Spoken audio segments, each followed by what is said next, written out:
Seals with seals application A and B. And the one I was really focusing on was application B. Of comparing, you guys see the one with application B? Yeah. And it talks about there, not the chart on top, I mean, that's a chart of sequence of events that happen outlined from the book of Revelation, starting with the present, whenever the present, where we're at on the left, the present, and it goes all the way where it says 144,000 sealed on the chart. That is when the time of trouble begins, and the great time of judgment and trouble on the earth that polarizes everyone within a little over 3 years. Everyone is polarized either with Jesus or against Jesus. And then at the far right, there's this 1K years, 1,000 years. There's 1,000 years where the book of Revelation says the earth lays completely dead for 1,000 years. Only beings alive on the planet are the devil and all of his demons, and they are locked here, they're confined here to look at all the destruction that they were caused or were responsible for. For that 1,000 years, the Bible says we're up in heaven for 1,000 years. At the end of the 1,000 years, we come back with Jesus, and he restores the earth. He replenishes, recreates, renews the earth, and it's a whole new paradise once again, like before Adam and Eve sinned.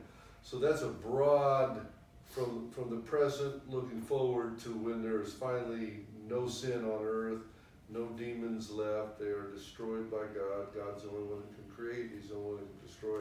They all get destroyed at the end of the 1,000 years. And so that's kind of a big overview of some of the things that are going on. You'll see the seals. So I'm just giving you some things to think about that you can go when you spare time or whatever, dig into the Bible. REV is Revelation. I've got the first, second, third, and fourth trumpet there.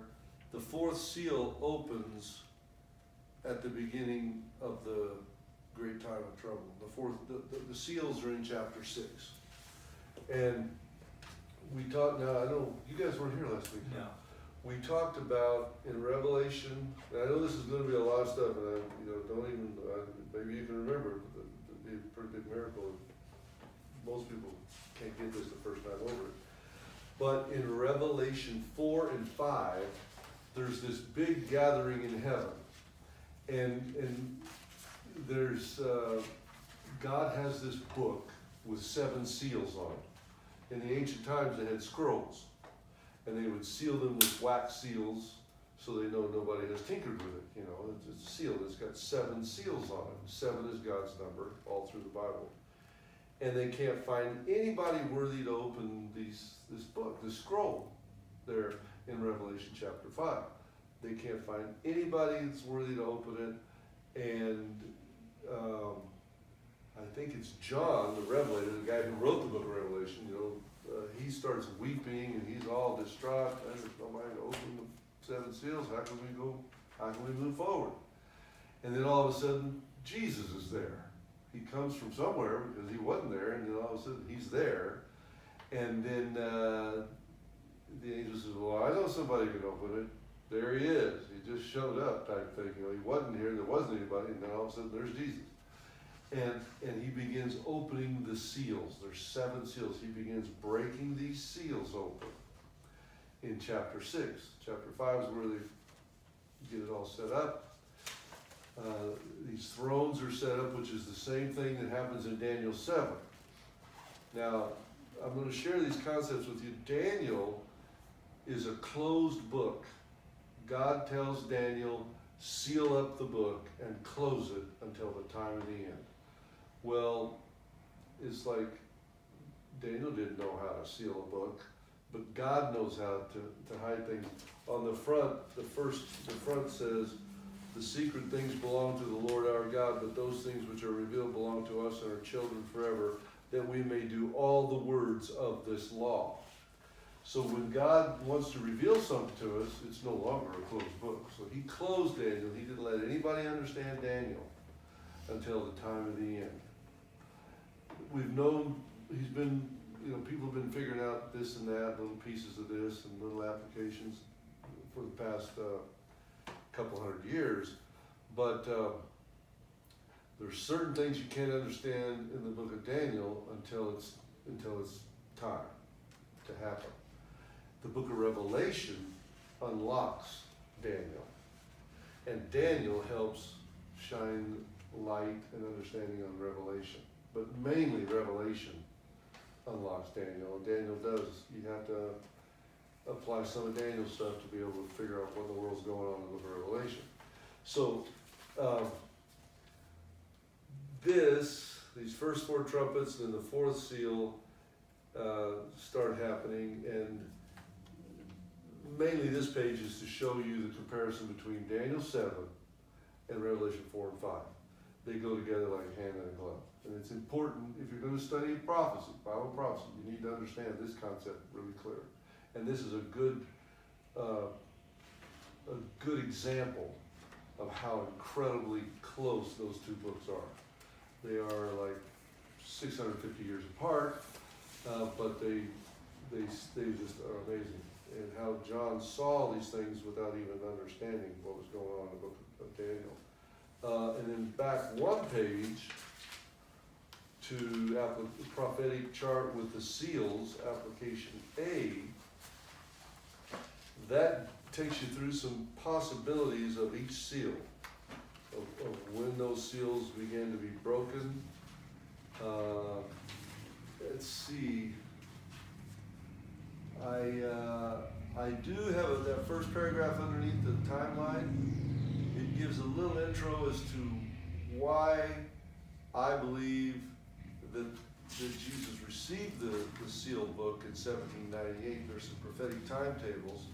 It may be the next page back. Yeah, the next page back. Daniel/Revelation prophetic chart. Now this is going to really, I know this is going to be more than you guys probably want to look at tonight, but on the bottom, the very bottom, you see 1437 BC. That's when Moses led the Jews out of Egypt, okay? And they became this promised nation of God's people, and it was this great time of God really establishing them, because Abraham, you know, had a few people in his tribe, his family, and then Isaac, it grew a little bit. Under Jacob, he had 12 sons. They went down into Egypt, 72 people, when they went down into Egypt, because there was a great famine and a drought. And Joseph, one of the sons of Jacob, had been sold into slavery by his brothers to these traveling marauders. They took him down to Egypt, sold him into slavery. Joseph, you've probably seen the movie Joseph. I'm reading that part. I'm reading the Bible chronologically, and that's Awesome. where I'm at right now. Okay, so he was supposed to be a slave, and then he got lied about by Potiphar's wife. She accused him of trying to rape her, which was not true, and he got thrown back in jail again, and everything was always going bad for Joseph. But he finally, God exalted him to the number 2 man in Egypt. Pharaoh had this dream, all these things, you know.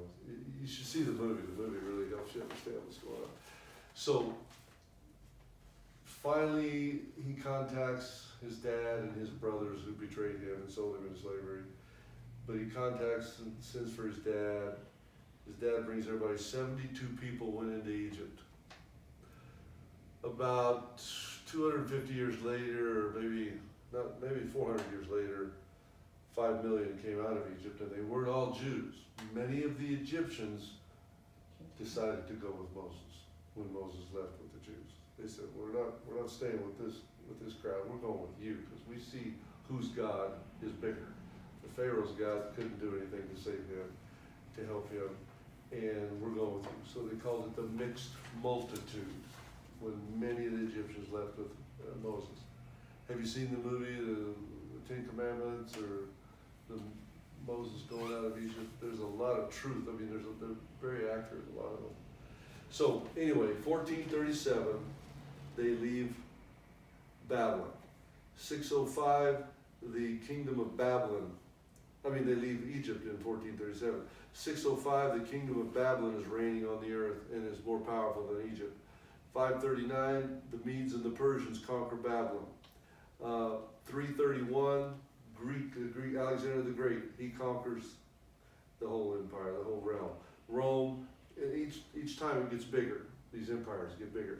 Rome is the biggest one, it conquers them all. And then in 476 AD, Rome divides into 10 nations. And it's basically, there's 7 of those that survive.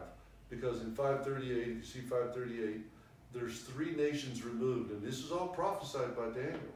Daniel prophesied that all these things would happen.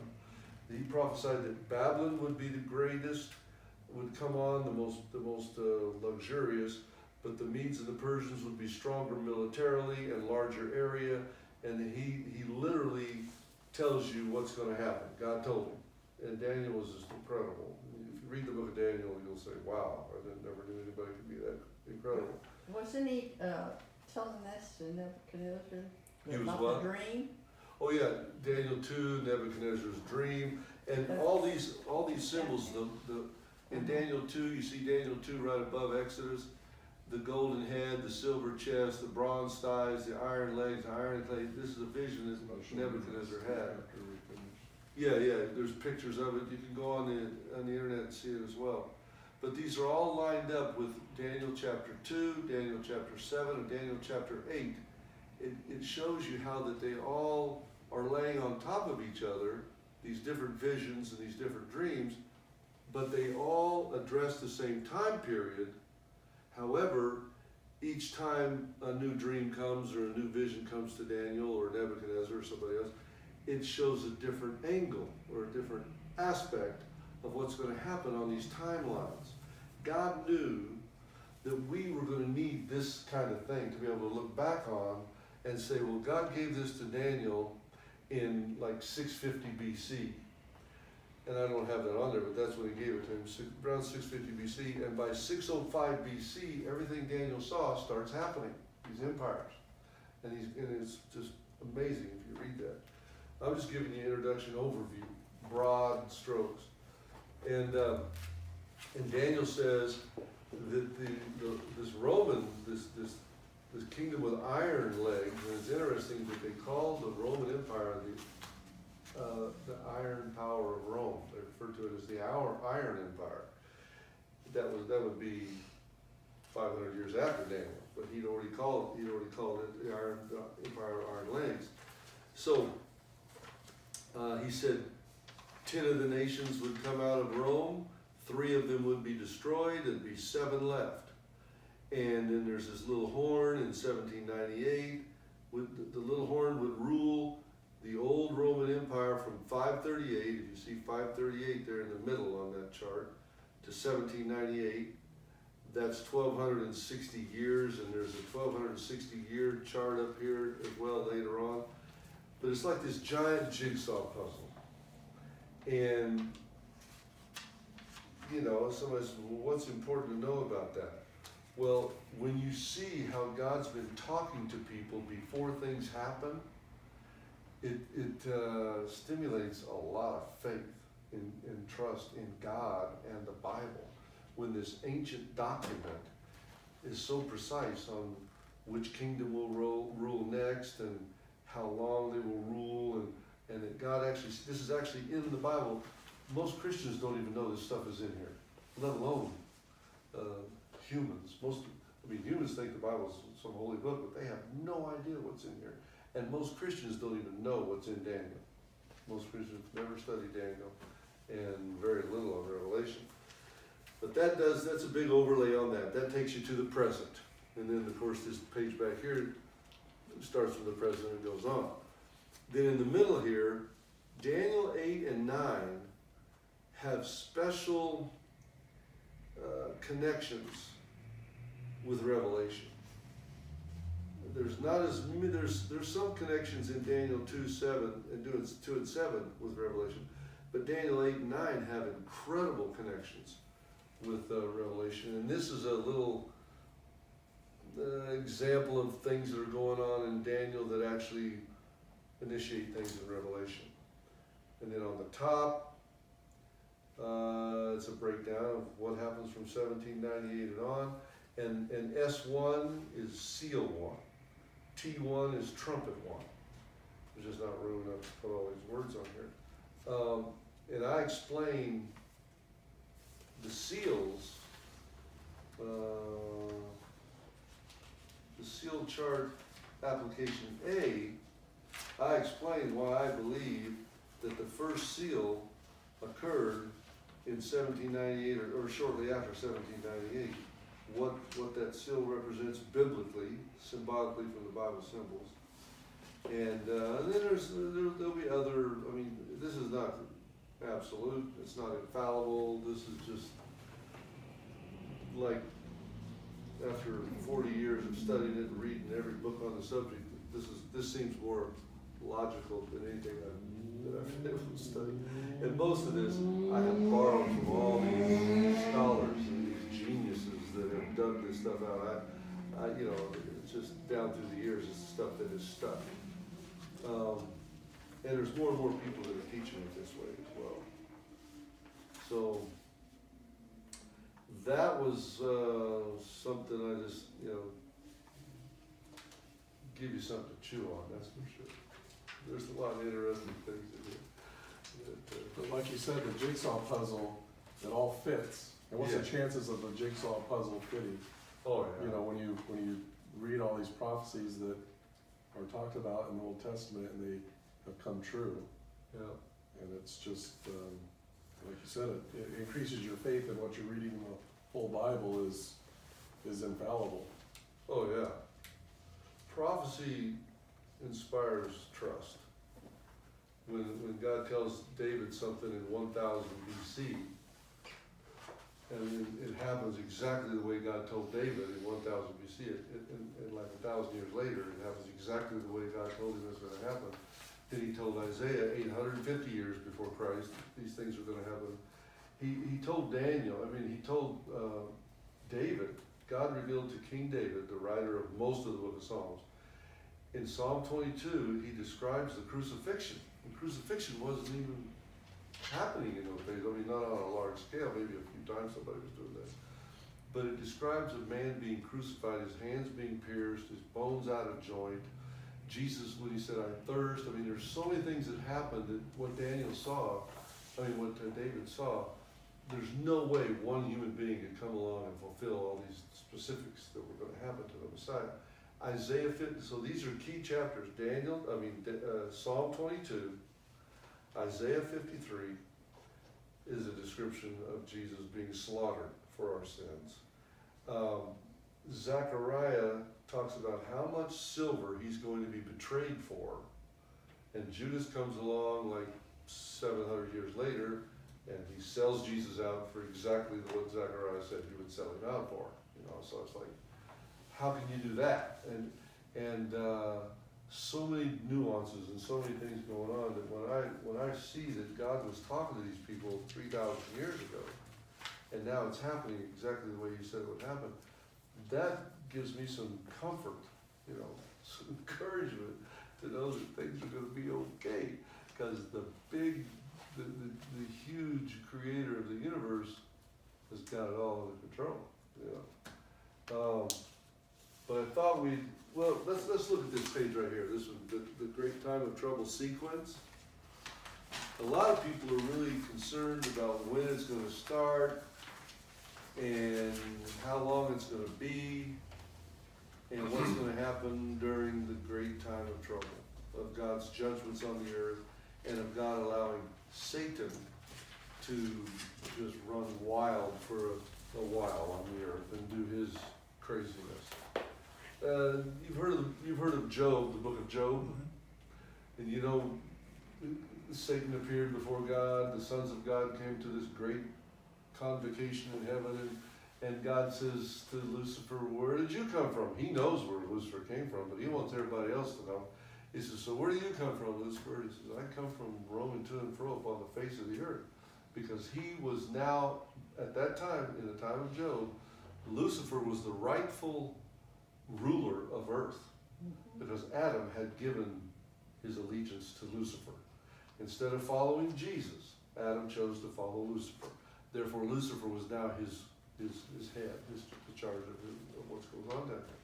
So he went up there representing Earth, and so the devil says, well, yeah, and God said, well, what's going on Earth? Well, everything's fine except Job. The only reason he loves you and the only reason he serves you is because you won't let me mess with him. And God says, is that true? That's what I'm seeing, and that's what I'm accusing you of. It's not fair. Okay, you can do this to him. He goes down and he attacks Job. And Job stays true and faithful. He comes back up into heaven. Well, how did that work out? Well, you didn't let me do this. Okay, you can do that. And he goes through this, letting Satan do these things. Now, this is a preview of what, at the end, Job was restored double. He lost everything, his children. He didn't lose his wife. You know, she tried to get him to curse God, but anyway, I believe God forgave her for that. Anyway, that's a preview of what will happen worldwide. God will unleash, he'll still have a leash on him, but he'll let that leash way out during the time of trouble. And in Revelation chapter 8 and chapter 9 and chapter 11, I can give you the chapters if you want to write them down. So it's Revelation 8, 9, 11, 13, and 17 reveal what the devil is going to be allowed to do during this great time of trouble. But he's only going to be allowed to do it for about 1,241 days. Yeah, according to Revelation 11. So Revelation 8, 9, 11, 13, and 17 mostly talk about what God's going to allow the devil to do at certain times. And some of those cover the same time periods, they just deal with different aspects of what the devil's going to be doing. And it takes you got to really pay attention and dig deep and ask God for help, ask God to help you understand so you can. So let's look at this little chart here. Here we have the present again. Some of these charts begin with the present. Got the first 4 trumpets, the 4th seal. There's a lot of stuff going on. We talked about the daily sacrifice being taken away. That's Daniel 12 and Revelation 8, where this happens. I'm going to try to figure this out. I didn't put this on. I didn't put everything in here. I expect 3 or 4 months at the beginning. I don't know how long, so I didn't put it. I don't think the Bible says how long. But it's going to take the devil a while, anywhere from a few weeks to a few months, to pull the nations together after God hits the earth with these 4 judgments. These 4 judgments are the judgments of God. Trumpets. The trumpets, the 4 trumpets. This is God showing his and it's and the reason that God's going to do this, I believe, is because the violation of human life becomes so gross, especially the violation of children. All through the Bible, God gives severe warnings. It's better for you to have never been born than to violate one of these children. God gives serious warnings. It's better for you to never even been born than to violate a child. In another place it says, it'd be better to have a millstone tied around your neck and thrown into the ocean than to cause one of these children to suffer and stumble. And so this whole thing going on in our world today with this child sex slaves, it's a multi-billion-dollar business. The pedophilia, the things that are going on it's terrible. God will not watch this much longer. This is not, because when he gets angry, his wrath can only tolerate so much ugliness and the Bible talks about until the cup is full. And when the human race fills up this cup of vile ugliness, God will activate judgment the same as he did when he flooded the earth and destroyed the human race, except for 8 people. And And it's coming big time. And for people that don't really believe God flooded the earth, it's hard to find this stuff, but you go on YouTube and you just, search for evidence of the flood, evidence of the worldwide flood. Great archaeologists and people who study this are finding so many things, but the establishment covers it up. The United States government has spent probably trillions of dollars brainwashing the whole United States public school system that we came from slime, billions of years of evolution, millions of years of living and dying, and now we're who we are. And there is no God. The God of the Bible is a joke, and it's a fairy tale, and it's a fantasy. So I know the money people are in charge of this brainwashing thing. There's no doubt in my mind, because they don't even, you can come and you can teach Islam. You can even have children repeat Islamic prayers in the public school system, but you cannot read your Bible in the public school system. This has come all full circle. 60 years ago, the Bible could be sitting right on your desk, and you could have prayer in school and the whole deal. Now Christianity is forbidden. You can even bring witches in. You can bring the gay, lesbian people in, and they can do their thing. But you cannot mention the Bible without heavy problems happening into your life. So I know these things are happening. And as you look at this, I know it's a pretty amazing thing. But again, the key starts with Daniel 12 over here on the left. The daily sacrifice taken away.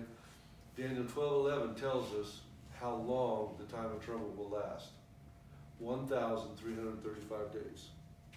But there's a 90-day period mentioned in Daniel 12, and it tells that something's going to happen before the end of the 1,335-day period, and it calls it the abomination that destroys. And that's when the devil comes full manifestation. He says, worship me because I am God. He'll claim to be God. That's his big thing. He wants to be God. And if you don't worship him, you will be scheduled for execution. And then you see up on top underneath the word sequence up here, Revelation 16, and plague/bowls. Right underneath the word sequence, on the title, Great Time of Trouble Sequence, right under the S, you'll see at the very top, Rev 16. That's chapter 16. These plagues, these 7 plagues or 7 bowls, are God's severe judgments against Satan and all who have sold out to him, sold their soul to him, and do whatever he tells them to do. And there's no conversions, there's no salvation during this time period. Everyone who will be saved will have been saved before God unleashes these things, and it will not hit the believers. This will only come upon the arrogant, violent,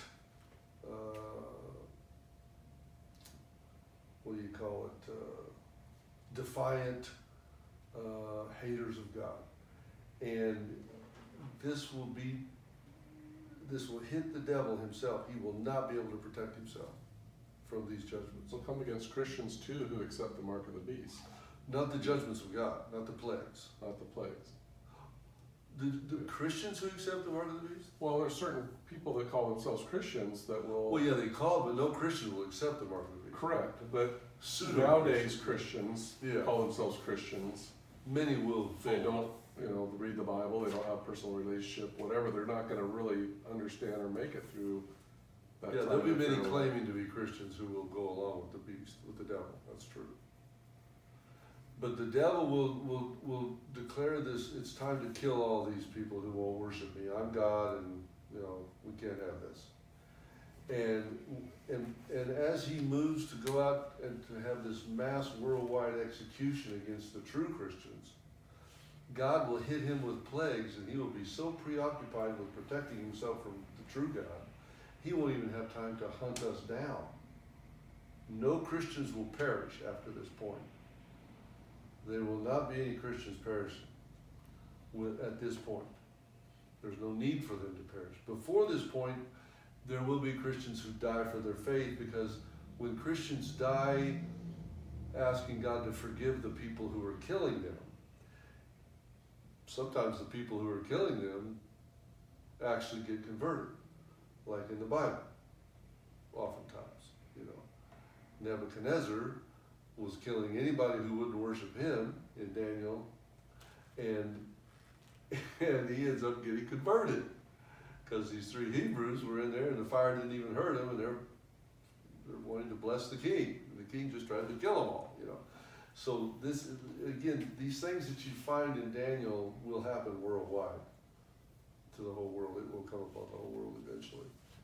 And so it's always good news. There will be a lot of Christians who will die for their faith for this 42-month period. Now that's right here, 42 months inside this little thing. And I explained, I think last week, a month is, in the Greek, it's a moon, it's a lunar cycle. And a month is literally 29.53 days. Sometimes the Jewish calendar year is 12 moons, but every 3 or 4 years it's 13 months. They have 13 moons. And so you look it up, it's very clearly stated there. And when God uses the word days, he means days. When he uses the word moons, he means moons. He created all the time sequences. He defines a day as from evening to evening in Genesis 1. God establishes time. He created it and he defines it. He says a day begins at sunset and it ends at the next sunset. He clearly says that. A week begins at sunset Saturday evening and it ends the next Saturday evening at sunset. He clearly defines that in the Bible. He says a month is from one new moon to the next new moon. That's a month. He says a year is from the first new moon after the spring equinox. That's usually the end of March or the first of April. It shifts because we're operating under Babylonian and Roman calendar and time sequences. What's amazing is that in Daniel chapter 7, now Daniel's is huge, but chapter 7 is just really up there. And in chapter 7, in verse 25, he tells Daniel that the enemy of God will try to wear out the church, will try to destroy the church, and will try to change times and laws. He's talking about the laws of God. He's not talking about speed limits and stuff like that. He's talking about, we'll try to change the times and the laws of God. The Roman Empire is the little horn power, the Holy Roman Empire, and the religious Roman system. They changed they changed the day cycle from midnight to midnight. God said it was sundown to sundown, well, the devil changed it from midnight to midnight. They changed the week cycle from sundown Saturday evening till the next sundown Saturday evening. The Roman week cycle is, I don't even know if I can give it this, but it's midnight Saturday night to the next midnight Saturday night. And they ignore the week anyway. If you leave on a trip on Tuesday morning at 9 o'clock in the morning, you fly to Chicago and you stay there and you can fly back the next Tuesday morning, it's common to tell a person, well, how long were you there? I was there a week. No, you were not. You were there 7 days. A week, in God's definition, is from sundown Saturday night to the next Saturday night, sundown. That's what a week is. And a day, if you start working at 7 o'clock Tuesday morning, and you work till 7 o'clock Wednesday morning, according to the God's way of counting time and of classifying time, you have worked 2 days, even though you've only worked 24 hours. Since you worked on part of this day and part of this day, God calls it 2 days. Now, people think that's crazy. Well, God does things sometimes to test us to say, are you gonna let him be in charge of time, or are you gonna redefine it yourself? It's like the creature, does the creature have the right to correct the creator? The one who, does a cup have the right to say to the potter, I don't like the way you're doing this? You know, no. It's like, if I made a lazy boy recliner, and I gave the lazy boy recliner free will and the ability to reject me if it so wanted to, and I came home after a hard day's work, and I sit down in that lazy boy recliner, and the lazy boy recliner says, you can't sit in me anymore, and he throws me through the front door, or better yet, throws me through the picture window in the front of my living room, and says, you can't sit in me anymore. How's that gonna work out? That lazy boy recliner is gonna end up in my fireplace or somewhere, you know? So it's like, God deserves to be reciprocated with love and respect. And if we don't want to give that for him, then he can't allow us to poison other people around us. If he doesn't check our rebellious, defiant attitudes, we will poison other people, and they will eventually try to kill him. And they will try to do to the Father what we did to the Son. They killed him. The one that was going around healing their diseases, encouraging them, comforting them, promising them that the day would come when this oppression from Rome would cease, you know, trying to rally the troops and cheer up the people. All he did was heal their sicknesses, he raised their dead, he did all this stuff, and they literally spit in his face, tore the beard off his face, and nailed him to a cross. The Jews and the Romans did that. And he healed quite a few Romans too, you know, a lot of people he was helping. But that's just what happens. As you look at that, the encouragement is the devil is allowed to cause misery for 42 moons, 42 months. There will be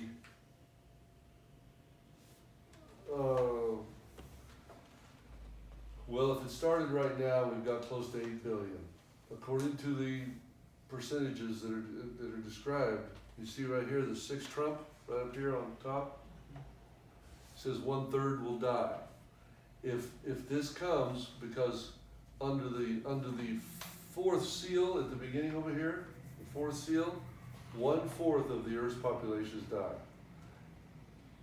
Sadly, but interestingly, if 8 billion people are on the Earth right now, that's 2 billion people dying from the effects of these first 4 trumpets and the fourth seal. If you go with the remaining 6 billion, 1/3 is still 2 billion. So between the trumpets and the violence of Satan, see, the trumpets are judgments of God that will hit the most wicked places on earth. And it will mostly be wicked people perishing, but because death is not a closer, it's not a dead end, pardon the pun, since death is not a dead end for believers, some believers will die. Some faithful people living among these wicked areas will die. But the only people who will be dying under the sixth trumpet are Christians, are believers. Satan will not be killing his crowd, and he will kill them because they refuse to worship him. God's not killing the people here because they refuse to worship him. He is allowing evil to come upon them because they have caused so much evil for the children and for the defenseless and the people who, elderly and children and women and people who can't defend themselves. That's who the bullies usually pick on and rip off. They don't break into a house where they know there's 10 men in there armed with 5 weapons each, They'll go and pick on the helpless. So God punishes the wicked they reap what, they reap what they've sown. Vengeance, he returns upon them what they have done to others. The devil kills believers because they won't worship him. God doesn't kill people because they won't worship him at the end. He does throw people into the lake of fire to be destroyed. But he's not doing it because they won't worship him. He's doing it because he can't allow them to exist, because they will contaminate other people and cause other people to become predators. Satan is the top predator of the universe. So on all the trumpets, God is allowing Satan to do this. Is that what you're saying? Well, no, this is a curse of sin. Satan's not in charge of the But trumpets. you said in the sixth trumpet, only the Christians will die. No, the first 4 trumpets is not the devil. The 6th one is the devil. Sixth one is the devil. Yes. Okay. And the The- flip, okay, The first 4 are judgments of God against the wicked. gotcha. The Okay. 6th one is the devil's anger against the Christians who won't worship What's the him. fifth? The 5th is he is allowed to torture people for 5 months who do not have the seal of, who do not have Christ. He's allowed to torture them and to perform miracles to deceive them. And if they listen to the Christians, they will be able to escape his deceptions. But if they don't, they will receive the mark of the beast under the 5th trumpet. He's not allowed to kill people, but he's allowed to harass and torture and cause misery and pain and deceive people who have not put their trust in Christ. But the big deal here is God gives people their heart's desires. There's a scripture in Psalm 37, I think, where he says he will give us the desires of our heart. If you desire sin, he will let you do that. But he warns that the result of sin is death and destruction. It's a law. God created the laws of the universe. One of the highest laws of the universe is freedom of choice. You are free to choose evil, but it will not be beneficial. He warns them. You're free to do this. I will not control you as robots. This is a law. You have free will, but I have to warn you, sin will destroy you. And so the first 4 trumpets is just God removing his restraint on sin. He will move his hand back and allow sin to run its course against those who have chosen sin. And then, and so it's like he's not going to force people to not sin. But he's eventually going to say, okay, I've been holding this back for 6,000 years. Now here's what you wanted. I'm sorry, I hate to do this. It's the saddest days I believe it's one of the saddest days of God's existence, where he says, you have chosen this. I will now give you your choice. He pulls his hand back and the curse of sin hits the earth 4 different ways. And it describes it. It literally describes nature totally out of course. Everything is out of whack because sin produces chaos and destruction. It doesn't produce anything but chaos and death and destruction. And so that's what's happening under the first 4 trumpets. But the 4th seal is interesting. We'll say this and then probably out of time. Maybe we're over. Yeah, we're right on. The 4th seal gives these sword, famine, plague, and beasts. These things that are brought. These are special judgments that God warns the Israelites in Ezekiel 14. He says, if you turn from me, once knowing me, once you've known me and once you've experienced my protection and my love and my healing power, and then you reject it and decide to go back into evil and sin, it will be worse for you than for those who have never known me. And Jesus actually echoes this when he comes, and I don't know where it's quoted, Matthew, Mark, Luke, or John, somewhere. He says it would be better if you'd never known the truth than if you've known it, embraced it, and then spit in his face. It's like a greater curse comes. These are judgments reserved only for those who have once experienced the healing and the protection of Jesus, and then just, decide to throw him under the bus. Rejects. And deceive, and they join in deceiving others. Yeah. to hate God, to hate Jesus. And so it's an interesting dynamic going on here. But but it's so easy to be protected. And it's all through the Bible. All who call on the name of the Lord, and it's Jesus, He is the Lord. All who call on the name of Jesus will be saved. That's how easy this is. You just say, I want Jesus to protect me. I cannot protect myself from sin. I can't change myself, but there's a Creator who can, and I'm going to call on Him, and He will prove Himself. He will show up. When people call on Jesus, good things happen. Some bad things happen because the evil people will rise up against you in some cases, but not always. But it's that easy to be saved. Calling on Jesus. Calling on Jesus will allow Him to protect us from sin and to change us from enjoying sin. He will actually change us to where we don't even enjoy sin anymore. That's good news, because sin can be really twisted and really perverted, and it can make you think you're enjoying it until you're dying of lung cancer because you've enjoyed 2 packs of cigarettes for the last 50 years or something. That's how deceptive Satan is. So those are concepts and introductions.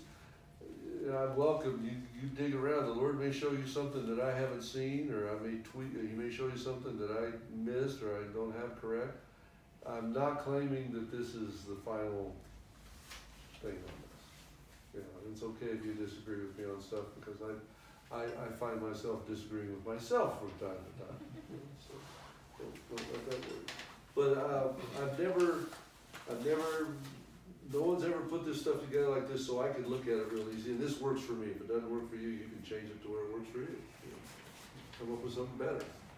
And then I'll make copies of your stuff. I think this makes it easier if one was to go read Daniel and Revelation. Oh, yeah. Because they can look at this and look at the chapters of Daniel and Revelation that you have listed here, and the trumpets, and then when they're reading about it, myself included, you've got this timeline that you can kind of, follow.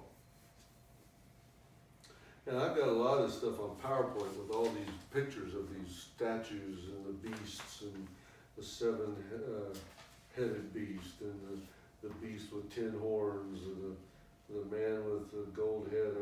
We'd be amazed at the stuff that's been put together over the past 60 years of PowerPoint and all kinds of stuff. We've touched briefly on it once before too, that certain groups of different Christianity believe in the rapture. Yeah. Where they believe the rapture would happen, beginning before the first trumpet, and where would they get that idea? Okay, yeah, what most of them are teaching is the rapture will begin before the first trumpet. The rapture will happen before the first trumpet. They believe that it happens at the end of chapter 4 of Revelation. And there's nothing there to indicate that the church leaves the earth there. It's John being caught up into heaven and shown what will shortly come to pass. And they said, well, John represents the church and we're all leaving before all this stuff happens. Seriously. Well, I can look at a couple things real quick with you.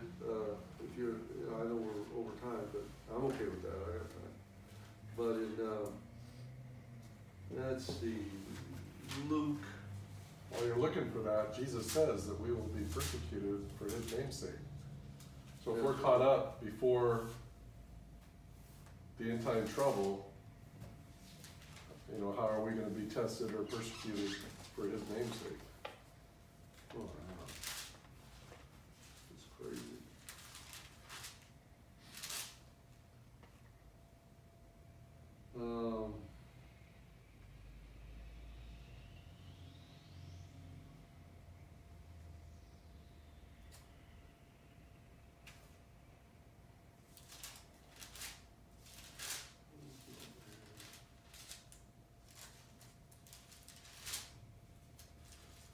Maybe Matthew is the best place to show it. Maybe,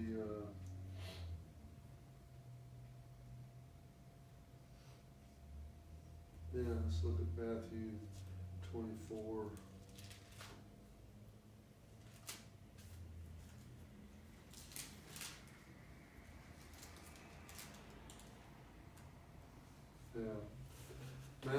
24 is where they try to build their case for a rapture before the devil is unleashed on the earth. And starting in verse 15, you've got the same wording that you find in Daniel 12. I'll just start with verse 15, Daniel 24:15. Therefore, when you see the abomination of desolation spoken of by Daniel the prophet, standing in the holy place, whoever reads, let him understand. Then let those who are in Judea flee to the mountains. Let him who is on the housetop not go down to take anything out of the house.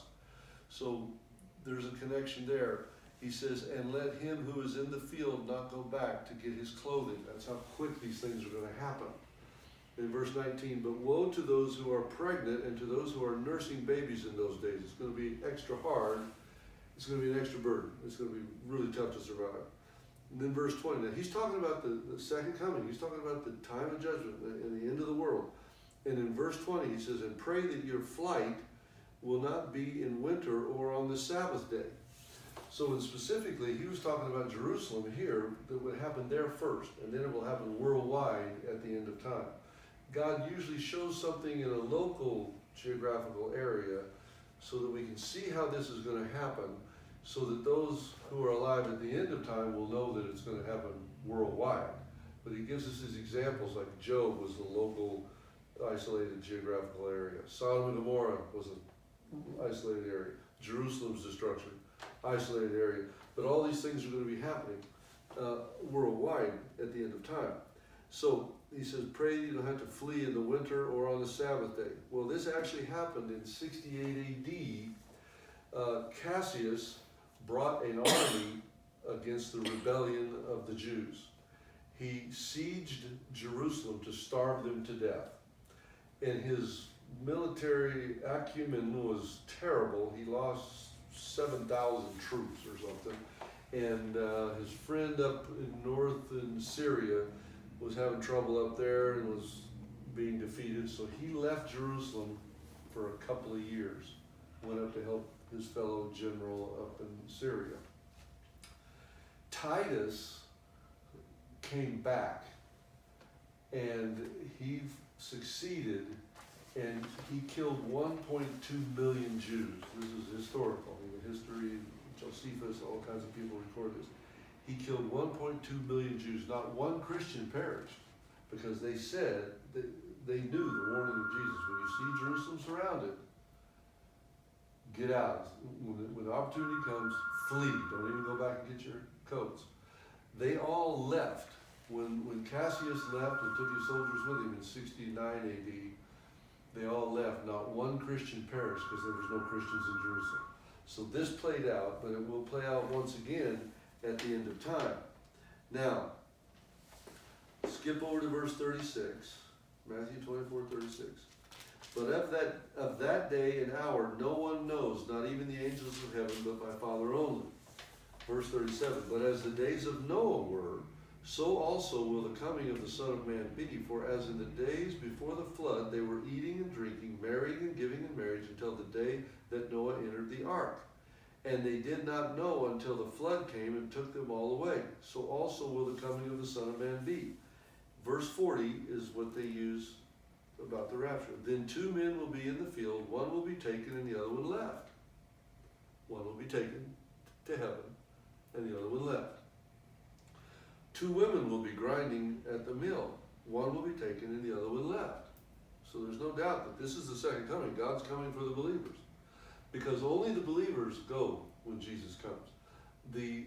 Those who've rejected Christ lay dead for 1,000 years. Most people don't know that, but it's clearly in the book of Revelation chapter 21.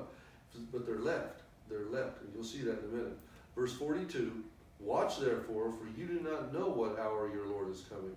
But know this, that if the master of the house had known what hour the thief would come, he would have watched and not allowed his house to be broken into.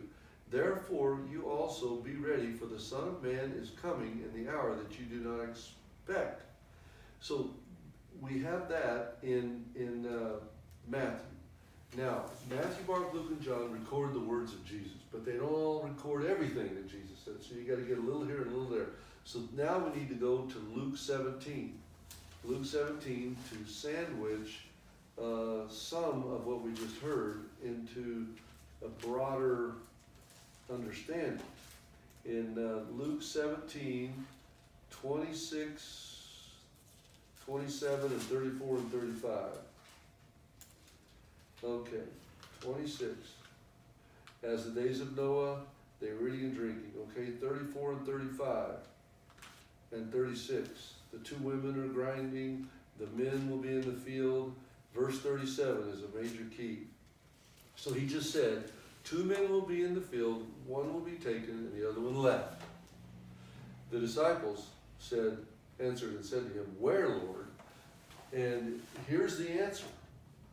Jesus says to them, wherever the body is, there the eagles will be gathered. This is vultures. It's the word vulture. Carrion, birds that eat dead bodies. And an eagle is a scavenger. He steals food from others. He eats dead bodies. It's a vulture. The word is vulture in the Greek. So they're talking about where will the ones be left? They know the ones that are being taken are going to heaven. They're not asking him, where will they be taken? Because if they're asking where they'll be taken, Jesus wouldn't say their corpses are being eaten by vultures. He's answering about where are the ones who are left, who aren't taken to heaven. And in Jeremiah and in a couple other places, the prophets describe this feast of the vultures of the earth eating the dead bodies that are left here on earth after the resurrection, after the second coming. So we know this is not talking about that anybody is going to be alive on the earth after the second coming. There's only one train ride to heaven, and this is it right here. And anybody who is not taken is left a corpse. The word body in verse 37 is the word corpse. Okay, so he's talking about the rapture, so where did they get out of that? This is the rapture. That they're talking, yeah, but This is they're, the true rapture. yes, but what, But there's nothing going on earth after this. but what the people think that they're gonna be taken up and not have to go through this. Yeah, most of the Christian world is teaching And that's what he that the was, Christians will disappear, and then there's 7 more years of trouble. And that's when the devil is unleashed on the earth. And that's when the judgments fall in the mark of the beast. And that's when the Jews wake up and say, that's what they teach, that, oh, Jesus must be the Messiah. We got to get busy and go to work for Jesus. And only the Jews will be killed. Christians won't die. So it's like a chance. Christians have been killed for 2,000 years. I mean, yeah, and see, this event, some are taken, the rest are left, and there are corpses for the vultures. There is no 7-year period after this event. where do you get your second chance? People that believe in the rapture Oh, yeah, feel Well, like some- you get a second chance. So some, once you see everyone leaves, let's say a family member leaves, you're going, wow, that was the rapture. I'm left here, I better get my act I together. better give my life to Jesus. Well, not gonna happen. No, nobody, there's only one train ride to heaven, and this is it, And right? that's the deception of these preachers that are preaching this, is because their congregation isn't gonna understand what's going on, and they're not gonna be ready. okay, now I have another question right here. The ones that say they're being taught that and they believe in the rapture, do you think that they will have an awakening to that, or what? I think most of them will. I think it'll be really a shock and discouragement that that things start happening terrible on the earth, and they're still here. I think Anybody that has a World War relationship. II was on that level. I think a lot of Christians are wondering, why aren't we gone? You know, this is crazy down here. We're supposed to be gone, you know, the Christians who talk this way. But it's like if you were living in Europe and your whole city was just totally demolished by bombs and flamethrowers and whatever else, and like 3/4 of the city was just dead in the streets, I would think the end of the world had come. And why am I still here if I'm supposed to leave before all this terrible stuff happens? But World War II, God stopped World War II. I don't know if you've studied it very much, but the Germans planned an invasion of Britain by sea. and a terrible storm came up and sunk a bunch of their ships and turned back their invasion.